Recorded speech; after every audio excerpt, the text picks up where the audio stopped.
Upon में D of X plus 1 upon में cos square X, ऊपर जाएगा तो बन जाएगा sec square X Y equal to tan X तो है ही हमारे पास में, चलिए वर्ड लिख देता हूँ, टेन एक्स अगुणा कोस स्क्वायर एक्स यानी सेक स्क्वायर एक्स। इसका नाम डाल देता हूँ समीकरण नंबर 1। क्लियर है? यहाँ से अपन क्या लिखेंगे, समीकरण 1 रैखिक अवकल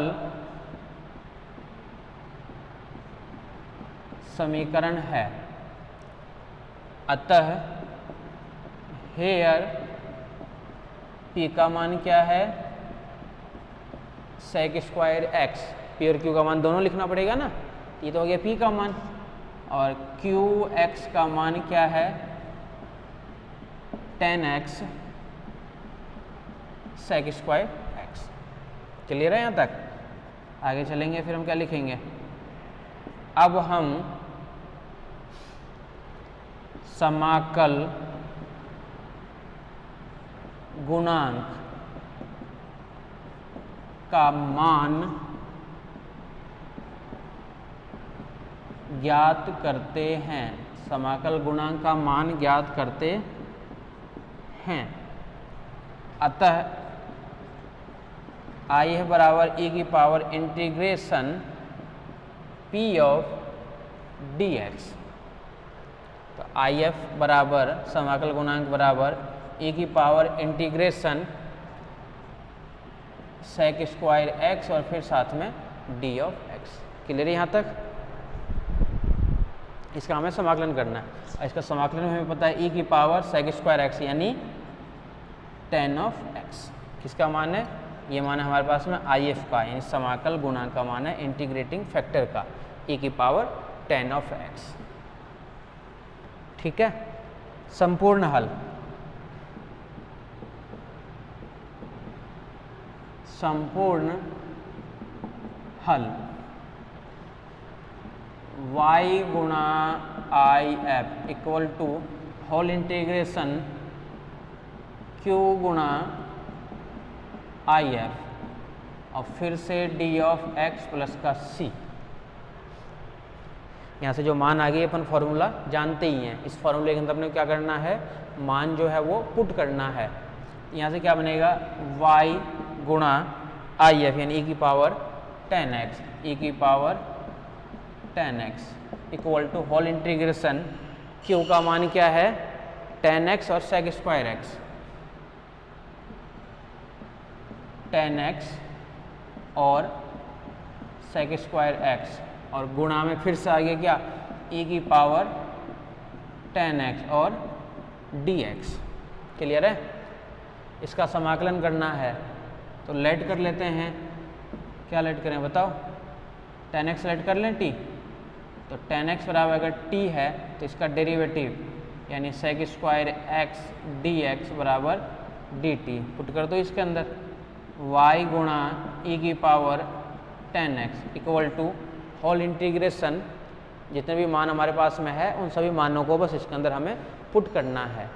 तो y e की पावर 10x, देखो इधर वाला पार्ट ध्यान से देखना, 10x तो 10x तो हमें क्या माना है 10x यानी t, तो ये तो बन गया t गुणा सेक स्क्वायर एक्स dx, ये चला गया dt में, और ये क्या बच गया e की पावर 10x यानी e की पावर t। क्लियर है? और एक कांस्टेंट प्लस का c यानी y e की power 10 of x equals to ILATE लगाओगे, ये तो बन जाएगा सेकंड फंक्शन, e की पावर वाला हमेशा ये बन जाएगा फर्स्ट फंक्शन। आइलेट जब लगाओगे तो first as it is, second का integration minus whole integration, first का डेरिवेटिव और सेकंड का इंटीग्रेशन। इसको मैं डायरेक्ट लिख दूं क्या, e की पावर t को जब कॉमन लोगे ना आप लोग तो ये बचेगा t माइनस 1 और प्लस का c बचेगा, यानी यहाँ से e की पावर t का मान क्या है 10x, तो 10 ऑफ x ब्रैकेट में बन जाएगा 10 ऑफ x माइनस का 1 प्लस का c। ये मान किसका है, y e की पावर 10 ऑफ x का। तो y का मान पूछे कोई आपसे कि y का मान बताओ, e की पावर 10x तो कैंसिल, यहाँ से तो बचेगा 10x माइनस का 1 प्लस c और ये आ जाएगा अपॉन में e की पावर 10 ऑफ x। तो ये कंप्लीट मान किसका आ गया हमारे पास में, y का। तो सारे के सारे क्वेश्चन एक जैसे ही करने हैं, कोई भी क्वेश्चन अलग नहीं है, सब में एक ही फॉर्मूला लग रहा है। सबसे पहले पहचानो कि रैखिक है या नहीं है। अगर रैखिक है तो उसके बाद में सेम फॉर्मेट वही अपना दो, IF निकाल लो फॉर्मूला लगा करके, और फिर बाद में निकाल लो ये वाला फॉर्मूला निकाल लो। क्लियर है? यहाँ तक हम पहुँच गए। y बराबर क्या बन गया 10x माइनस का 1, और ये बन गया c अपॉन में e की पावर 10 ऑफ x। आ जाओ आगे आ जाओ। सारे के सारे क्वेश्चन एक जैसे हैं। आ जाओ आगे आ जाओ।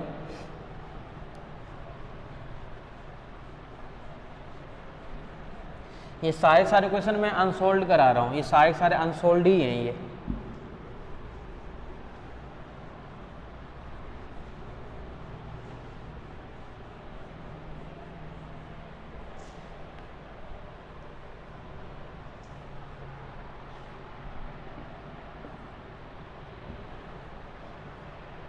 आ जाओ नेक्स्ट क्वेश्चन आ जाओ। dy by d x plus का y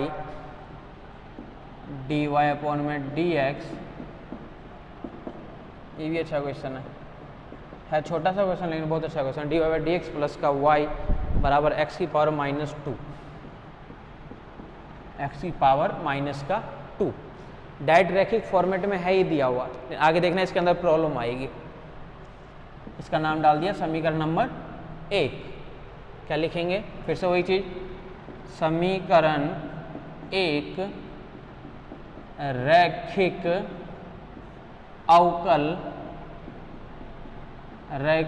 अवकल समीकरण है, अतः p of x equals to 1 Q of x equals to x की पावर -2। रैखिक पहचानो, रैखिक पहचानने के जस्ट बाद में p का मान लिख लो और q का मान लिख लो। क्लियर है? p और q का मान लिखने के बाद में अब क्या करेंगे, अपन मान निकालेंगे समाकल गुणांक का। क्या लिखेंगे? अब हम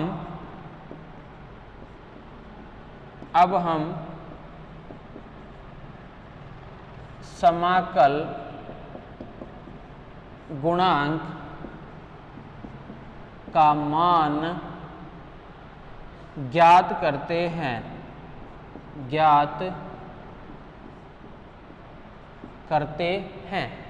अर्थात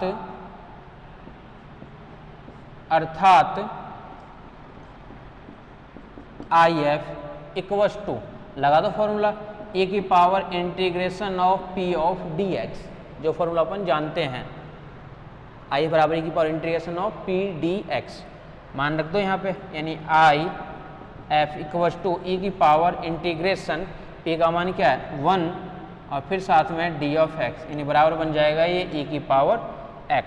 तो IF का मान क्या आ गया हमारे पास में, e की पावर x। ये तो क्लियर है, कोई दिक्कत नहीं है। सेकेंड स्टेप में आ जाओ सॉल्यूशन में। सॉल्यूशन का फॉर्मूला क्या कहता है कि अब निकालेंगे y गुणा IF equal to whole integration q गुणा IF और फिर साथ में dx और प्लस का c। जो फॉर्मूला होता है वो फॉर्मूला अपन ने लगा दिया। फॉर्मूला लगाते ही मान रख दो सारे। यहाँ से मिलेगा y गुणा IF यानी e की पावर x, यही तो मान है IF का। तो y e की power x equal to whole integration qx। तो qx का मान क्या है, x की पावर -2, x की पावर -2 इंटू IF, और IF का मान है e की पावर x, इसका मान है e की पावर x, फिर साथ में dx और प्लस का c। क्लियर है? अब इसका समाकलन करना है, ठीक है।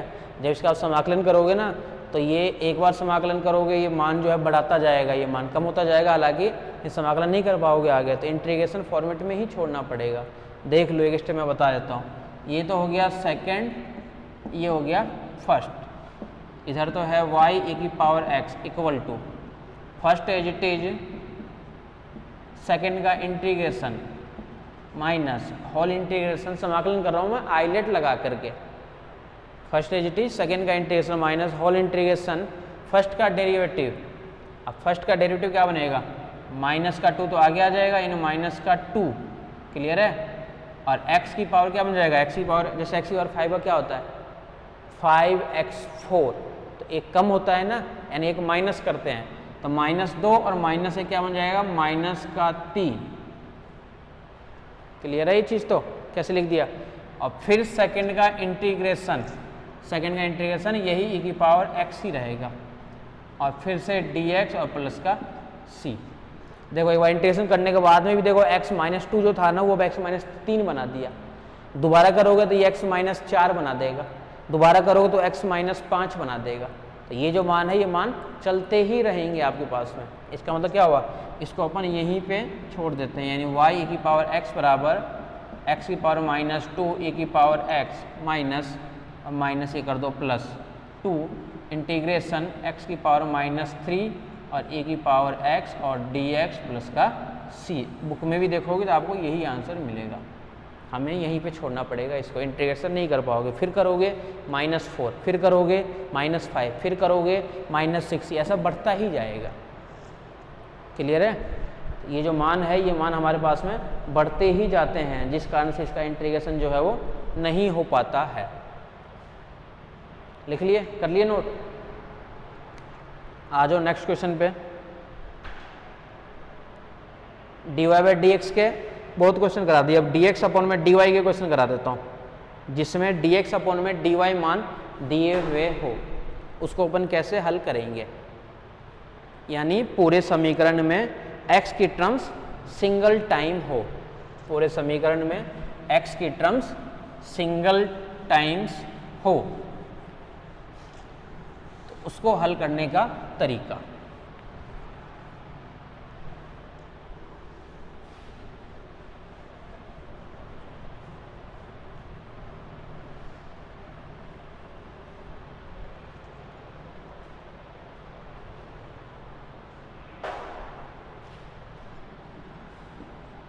Solve x + y + 1 dy upon में d of x equals to 1। अच्छा क्वेश्चन है ये भी। इसमें मेन चीज़ यही है कि पता करना है कि ये x वाली लीनियर इक्वेशन है या फिर y वाली लीनियर इक्वेशन है। ये जिसको पता चल जाएगा ना वो आगे सॉल्व कर लेगा। तो इसके अंदर देखो प्रॉब्लम क्या है, x भी एक बार है, y भी एक बार है, तो इसके अंदर आप लोग नहीं कह सकते हो कि ये y में लीनियर है या फिर x में लीनियर है। अगर इसको आप लोग y में लीनियर बना करके dy अपॉन में dx लिखते हो ना, यहाँ से नोट मत करना, एक बार पहले देख लो, एक बार बाद में लिखना क्योंकि गलत होगा ये। dy अपॉन में जब dx निकालोगे तो यहाँ से क्या बनेगा 1 अपॉन में x + y + 1, क्लियर है। y की टर्म्स यहाँ से लाओगे तो अपॉन वाली टर्म्स यहाँ से लाओगे, इंटीग्रेशन नहीं कर पाओगे, if का मान ही नहीं निकाल पाओगे। इसका मतलब क्या हुआ कि जो हम लिख रहे हैं dy/dx, तो वो dy/dx की टर्म्स तो यहाँ से नहीं बनेगी, यानी यहाँ से जो टर्म्स बनेगी वो बनेगी dx अपॉन में dy की टर्म्स बनेगी। ये अपन क्या लिखेंगे, ये ऊपर चल जाएगा dx अपॉन में dy, चल जाएगा dx अपॉन में dy इक्वल टू यहाँ से x + y - 1, इसको अपन क्या लिखेंगे माइनस का x बराबर बन जाएगा ये 1 + y। ये क्लियर है क्या, कैसे लिख दिए, dx अपॉन में d of y minus x equals to 1 + y। यही मैंने लिखना है इसके अंदर। अगर इसको फिर से सुन लो, अगर इसको dy अपॉन में dx से सॉल्व करोगे आगे जा कर के प्रॉब्लम आएगी, इंटीग्रेशन नहीं हो पाएगा। इसलिए जो क्वेश्चन है वो क्वेश्चन किस टाइप का है, dx अपॉन में dy का क्वेश्चन है। ये कैसा क्वेश्चन है, dx अपॉन में dy का क्वेश्चन है ये। इसको dx अपॉन में dy से ही सॉल्व हो पाएगा ये। तो इसको अपन किससे कर रहे हैं, dx अपॉन में dy वाले से, क्लियर है। अब क्या लिखेंगे अपने यहाँ पे फिर से वही चीज़, समीकरण एक रैखिक अवकल समीकरण है, अतः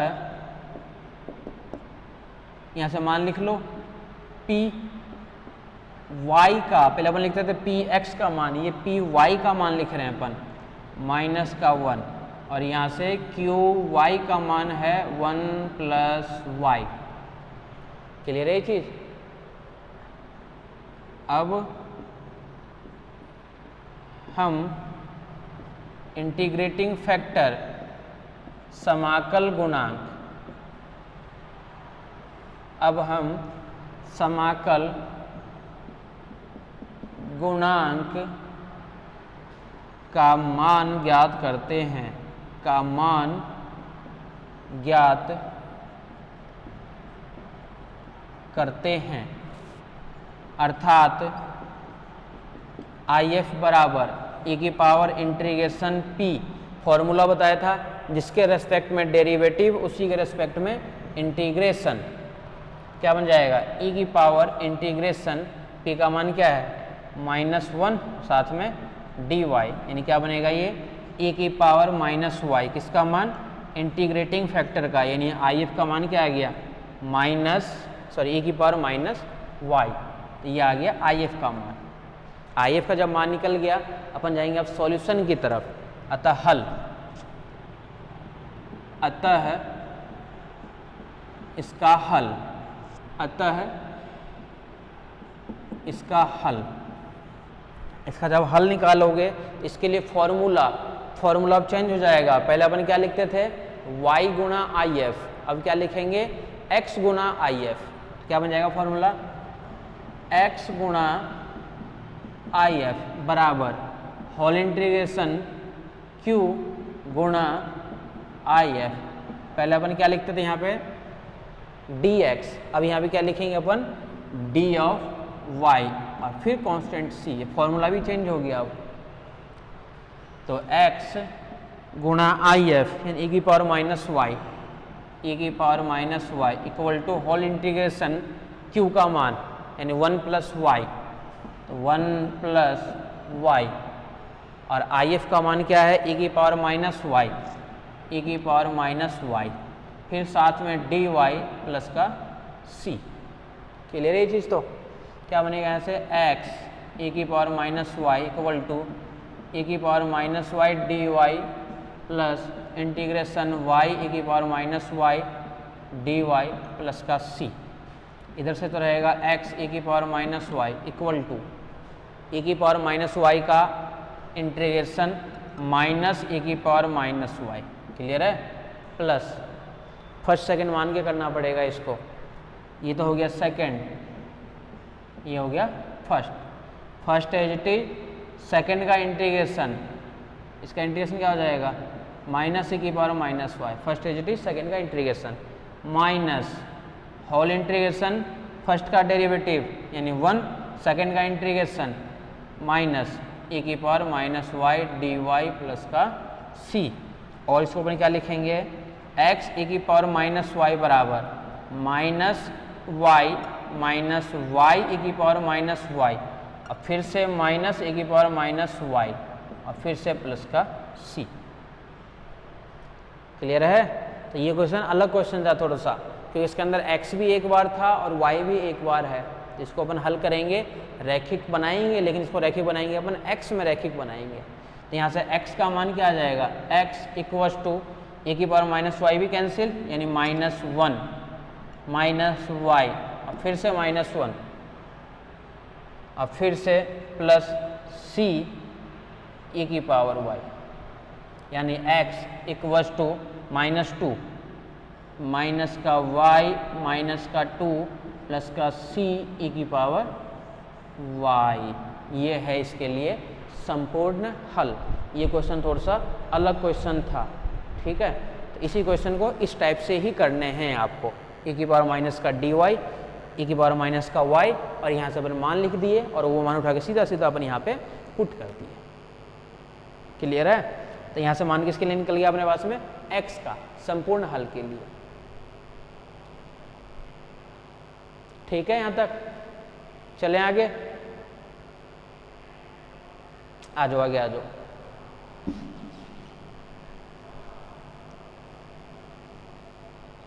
नेक्स्ट क्वेश्चन आ जाओ।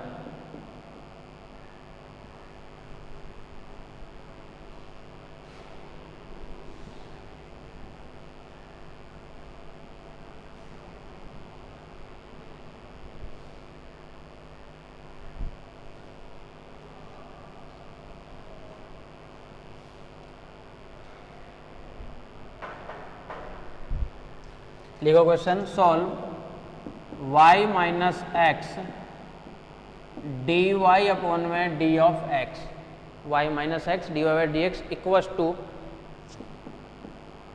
ए स्क्वायर। इसमें भी देखो सेम प्रॉब्लम वही आ रही है, y भी एक बार है, x भी एक बार है, तो ये रैखिक तो है, लेकिन किस में रैखिक है, x में रैखिक है या फिर ये y में रैखिक है, तो ये अपने को खुद को देखना पड़ेगा। अगर अब इसको d y by d x के टर्म्स से रहने दोगे ना, तो ये y माइनस एक्स अपॉन में आ जाएगा।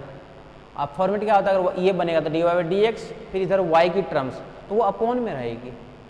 इसलिए अपन इसको भी क्या करेंगे, d x by d y के टर्म्स बनाएंगे, तो इसको भी अपन क्या लिखेंगे, डी एक्स अपॉन में डी ऑफ वाई, ये डी एक्स आ जाएगा, ये डी वाई आ जाएगा, क्लियर है, और ए स्क्वायर आ जाएगा नीचे, तो ये डी एक्स और डी वाई और एक्स की टर्म्स, यानी फिर आ जाएगा मेरा प्लस, इधर आ जाएगा, यानी प्लस ये बन जाएगा एक्स, और फिर साथ में क्या बन जाएगा, d x by d y, x upon में क्या बन जाएगा, डी एक्स अपॉन में डी वाई, लिख देता हूँ एक बार, यहाँ से बनेगा वाई माइनस एक्स अपॉन में ए स्क्वायर, इसको हम क्या लिखेंगे, डी एक्स अपॉन में डी वाई, एक्स की टर्म यानी प्लस का एक्स अपॉन में ए स्क्वायर बराबर वाई अपॉन में ए स्क्वायर, ये बन गया समीकरण नंबर 1।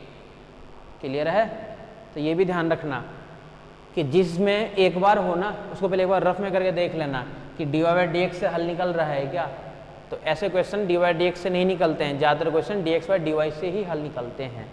तो पहले चेक करना ही मेन है कि ये y में रैखिक है या फिर x में रैखिक है। अगर पता चल जाएगा तब तो आगे तो बस केवल सॉल्यूशन है, बस मेन चीज़ इसके अंदर पता करना। क्लियर है, आ जाओ, समीकरण 1 रैखिक अवकल समीकरण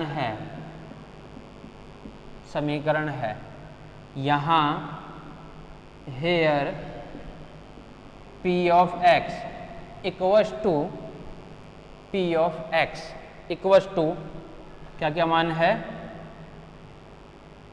1 अपॉन में a स्क्वायर और q ऑफ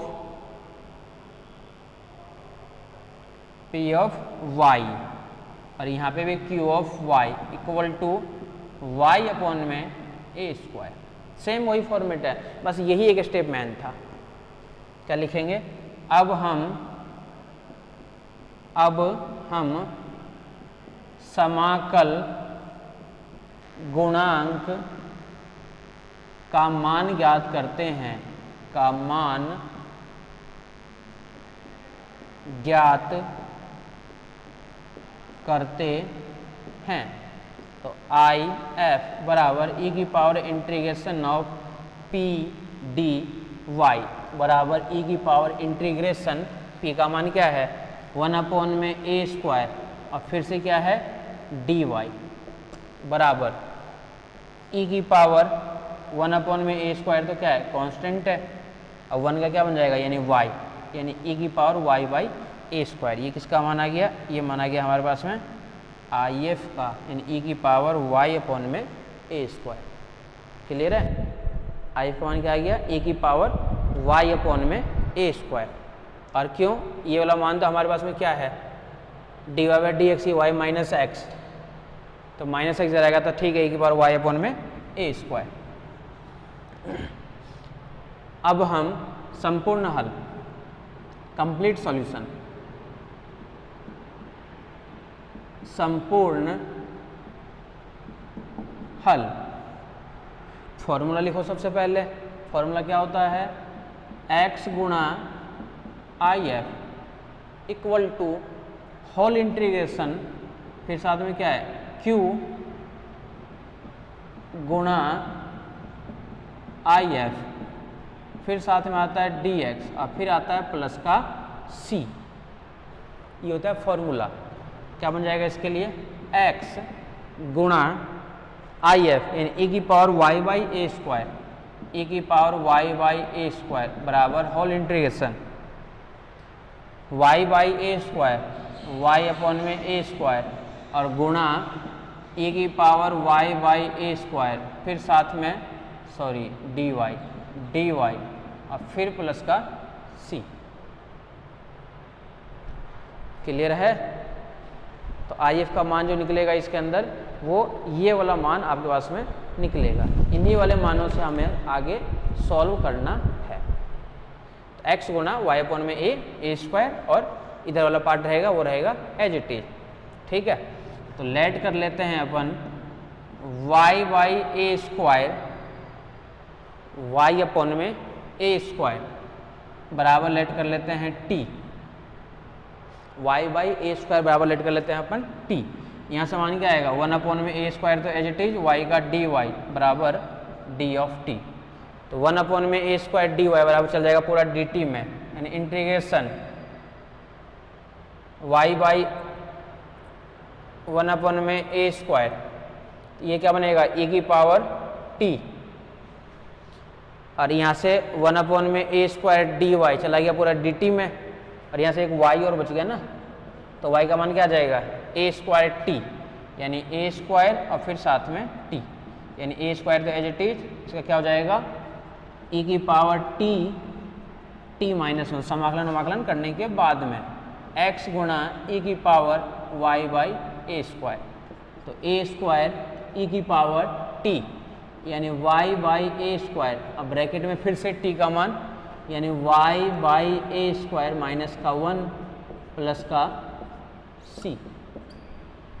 क्लियर है? किसका मान है x e की power y by A square. तो x का मान क्या निकल जाएगा, एक तो रहेगा यहाँ से A square y by A square minus का 1 और प्लस का c के साथ में c अपॉन में e की power y by A square. ये आ गया हमारे पास में कंप्लीट सॉल्यूशन। किसके लिए? इस वाले क्वेश्चन के लिए। क्लियर है?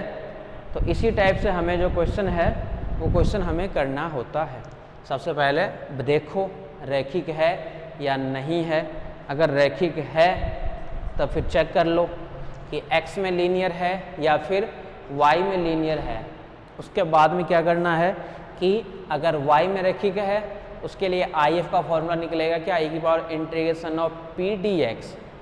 सेकेंड टॉपिक ये देखना है आपको कि रैखिक जो है अगर वो किस में रैखिक है, तो वो रैखिक आपको क्या देखना है कि वो रैखिक जो आपके पास में फॉर्मेट बन रहा है वो किसके अंदर बन रहा है अपने पास में।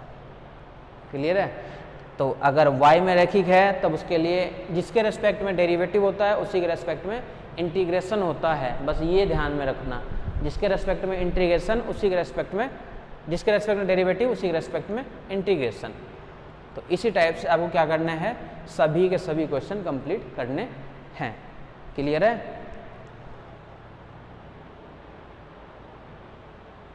Students, non linear differential equation के हम कुछ क्वेश्चन किए थे, उसी में आगे चल कर के हमारे पास में ये क्वेश्चन है, लिख लो सॉल्व डी वाई अपॉन में डी एक्स, या फिर ऐसे लिख लो x cos of x d y upon में डी एक्स प्लस का y, फिर से ब्रैकेट में x sine x plus cos x, x sine x plus का कोस ऑफ x। क्वेश्चन लिख लो x साइन x प्लस का कोस x और इक्वल टू है हमारे पास में 1। क्लियर है? तो सबसे पहले हमें तो चेक करना पड़ेगा कि लीनियर है या लीनियर नहीं है, और अगर लीनियर है तो लीनियर के बाद हम इसको सॉल्व कैसे करेंगे। तो पूरे इक्वेशन के अंदर, पूरे समीकरण के अंदर y की टर्म्स केवल एक बार है, y की टर्म्स केवल एक बार है। तो ये जो समीकरण हमारे पास में दिया हुआ है, ये समीकरण कैसा दिया हुआ है, रैखिक समीकरण। नीचे क्या लिखेंगे, समीकरण को पहले इसको एडजस्ट भी कर दो, क्या बन जाएगा यहाँ से देखो डी वाई अपॉन में D of X plus x sign x upon में एक्स कोस एक्स। क्लियर है? प्लस कोस एक्स अपॉन में एक्स कोस एक्स। ठीक है? और साथ में आ गया यहाँ से y इक्वल्स टू 1 अपॉन में x cos of x, 1 upon में x कोस ऑफ एक्स। ठीक है, तो यहाँ से सबसे पहले अपने क्या करेंगे, y एक बार है तो ये y में रैखिक अवकल समीकरण है। नीचे फिर से वही लिखेंगे थ्योरी, समीकरण 2 रैखिक अवकल समीकरण है। यहाँ हेयर, यहाँ मान लिख लो p of x equals to x axis cut जाएगा साइन एक्स अपॉन में कोस एक्स, यानी यहाँ से क्या बचेगा tan ऑफ x, कोस से कोस कैंसिल हो जाएगा, यहाँ से बचेगा 1 अपॉन में x and q of x equals to 1 upon में x cos x, q x equals to 1 upon में x कोस x, ये मान किसका आ गया हमारे पास में 1 अपॉन में x कोस x। ठीक है, p का मान लिख लिए अपन और q का मान लिख लिए। अब क्या करेंगे अपन, फॉर्मूला निकाल लेंगे IF का मान। तो अब हम समाकल गुणांक का मान ज्ञात करते हैं। समाकल गुणांक का मान ज्ञात करते हैं। समाकलन गुणांक का मान ज्ञात करोगे यानी इसका मतलब क्या हुआ कि मान निकालोगे IF इंटीग्रेटिंग फैक्टर। अगर इंटीग्रेटिंग फैक्टर का मान निकालोगे तो इसके लिए फॉर्मूला e की power integration of p of dx equals to e की पावर इंटीग्रेशन p का मान क्या है tan ऑफ x प्लस का 1 अपॉन में x और फिर से आ जाएगा ये dx। क्लियर है, तो इसका क्या बन जाएगा, हमें इन दोनों का समाकलन करना है e की पावर tan x का और फिर साथ में 1 अपॉन में x का। तो e की पावर tan x का समाकलन क्या होता है, e की power log sec x। Clear है, और ये प्लस फिर से यहाँ से क्या बन जाएगा log ऑफ x, यानी e की पावर log तो हट जाएगा, यानी यहाँ से बचेगा sec x, e की पावर log भी, और यहाँ से क्या बचेगा x sec ऑफ x। किसका मान है, ये मान है हमारे पास में IF का मान। IF का मान क्या आ गया x साथ में sec ऑफ x। संपूर्ण हल, अतः संपूर्ण हल, फॉर्मूला लगा दो। फॉर्मूला क्या होता है, y गुणा IF यानी y गुणा IF equals to whole integration, यहाँ से आ जाएगा q गुणा IF और फिर साथ में आ जाएगा d ऑफ x प्लस का c। देखो मान क्या क्या आएगा, रख दो यहाँ से y गुणा IF का मान क्या है हमारे पास में x sec x, IF का मान है x साथ में sec x equals to whole integration qx का मान। qx का मान क्या है हमारे पास में, qx का मान है 1 अपॉन में x cos x, 1 अपॉन में x और 1 अपॉन में cos x को ऊपर भेज देता हूँ, ऊपर जाके क्या बन जाएगा sec x, तो 1 अपॉन में x और फिर आ जाएगा ये sec x। क्लियर है, और IF का मान क्या है x sec x, फिर से गुणा IF, तो गुणा IF करेंगे अपन, तो गुणा IF का मान क्या है x और फिर साथ में sec ऑफ x dx और प्लस का c। देखो मान क्या क्या आएगा, y x sec x equals to x से x भी कैंसिल हो जाएगा, यहाँ से क्या बचेगा sec स्क्वायर x dx और प्लस का c। तो y x sec of x, इसका क्या होता है tan of x, sec square x का होता है tan ऑफ x और प्लस का यहाँ पे आ जाएगा c। तो यहाँ से y का मान क्या निकल जाएगा tan x अपॉन में x sec x प्लस का c अपॉन में x और फिर से sec ऑफ x।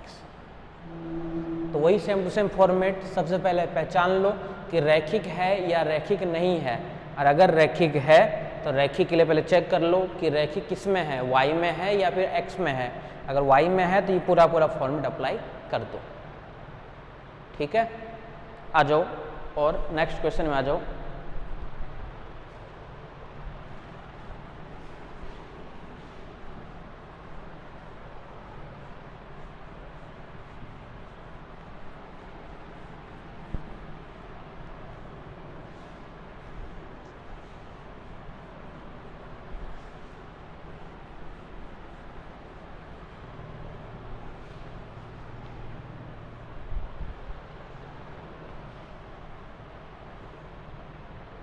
आ जाओ नेक्स्ट क्वेश्चन में आ जाओ। x log x dy by d x, x log x फिर से आ जाएगा dy अपॉन में d of x, x log x dy by d x plus का y 2 log x प्लस का y equals to 2 log x 2 log of x। तो यहाँ से इस फॉर्मेट को बना लो, इसको y एक बार है तो इसको अपन क्या लिखेंगे, dy अपॉन में d of x plus 1 upon में x log of x, 1 upon में x log of x y equals to यहाँ से क्या बचेगा 2 log x, 2 log x upon में आ जाएगा x log x, x साथ में log of x, log x cancel, यानी यहाँ से बचेगा 2 अपॉन में x। क्लियर है। सबसे पहले अपन क्या किया, इसको dy अपॉन में dx की फॉर्म में इसको अपन चेंज कर लिए, चेंज करने के बाद ये फॉर्मेट बन गया अपने पास में। तो फिर से वही चीज़ लिखनी है अपने को, समीकरण एक रैखिक अवकल समीकरण है, समीकरण एक रैखिक अवकल समीकरण है, अतः है, अर्थात मान लिख लो p of x equals to 1 upon में x log ऑफ x। तो सेकेंड मान जो लिखना है वो लिखना है मान किसका, q of x equals to 2 upon में x। px का मान तो क्या मिलेगा 1 अपॉन में x log x और qx का मान निकल गया 2 अपॉन में x। तो px का मान आ गया और हमारे पास में किसका मान आ गया, q ऑफ x का मान आ चुका है। तो px और qx का मान हमारे पास में आ चुका है। px और qx का मान निकालने क्या लिखेंगे, अब हम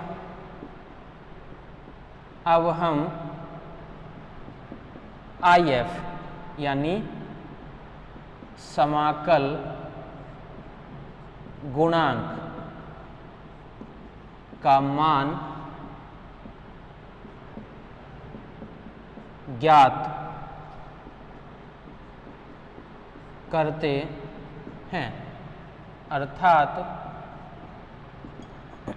if इक्वल्स टू e की power integration of p dx equals to e की पावर इंटीग्रेशन p का मान क्या है 1 अपॉन में x log x और फिर से dx। तो log x को t मानोगे तो 1 अपॉन x में पूरा चल जाएगा, तो e की पावर इंटीग्रेशन ऑफ 1 अपॉन में t डायरेक्ट कर दूं क्या, log t और t का मान फिर से क्या आ जाएगा log ऑफ x। तो इससे कन्फ्यूज मत होना कि दो बार log कहाँ से आ गया, ये एक तो है e की पावर अपन ने t मान ली, इसको log x को t 1 अपॉन में x dx चला गया dt में, तो 1 अपॉन में t और 1 अपॉन में t का फिर से बनेगा log t। तो log और t की जगह ये मान, संपूर्ण हल अपन क्या करेंगे, ज्ञात करेंगे। तो संपूर्ण हल ज्ञात करने के लिए क्या करेंगे, इस वाले मान को अपन लिखेंगे कि आई का मान क्या है, e की पावर log साथ में log ऑफ x। क्लियर है। अब आ जाओ फिर से संपूर्ण हल,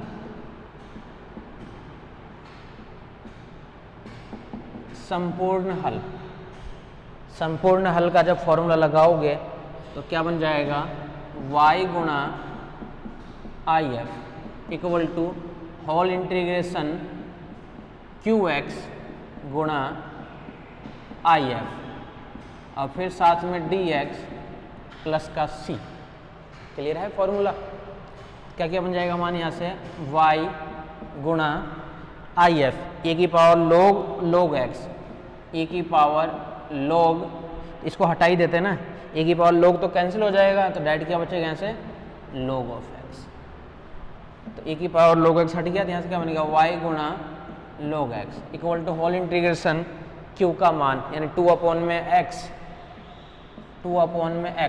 गुणा log ऑफ x, ये वाला मान 2 में x, फिर से आ जाएगा log ऑफ x और फिर से आ जाएगा dx और प्लस का c। यहाँ से क्या बचेगा y log x equals to log x ओवन t मान लेंगे तो 1 में x dx तो चला जाएगा dt में, यानी इंटीग्रेशन 2 तो रहेगा एज इट इज, 1 में x ऊपर से क्या बचेगा t और फिर से रहेगा dt, तो 1 में x dx पूरा चल जाएगा इसके अंदर और प्लस का c, तो t dt और ये क्या बन जाएगा 2t² 2 प्लस का c, किसका मान y log x का मान, तो y का मान क्या आ जाएगा y log x का मान y log x equals to 2t का मान क्या माने थे अपन log x, तो 2 से 2 भी कैंसिल, क्या बनेगा log x का बनेगा यहाँ पे स्क्वायर, अपॉन में 2 कैंसिल हो ही गया और प्लस का c, तो y का मान क्या बचेगा log x plus c upon में log ऑफ x, और y का मान क्या बचेगा log x plus c upon में log ऑफ x। तो इस टाइप से हमें क्वेश्चन को सॉल्व करना है। तो ये हमारे पास जो टॉपिक था वो था रैखिक अवकल समीकरण। अभी यहाँ पे ये टॉपिक कंप्लीट होता है। अब हम जाएंगे नेक्स्ट क्लास के अंदर दूसरे टॉपिक के अंदर, जिसका नाम क्या रहेगा नॉन लीनियर डिफरेंशियल इक्वेशन, वह अवकल समीकरण जो रैखिक अवकल समीकरण ना हो। Okay, thank you.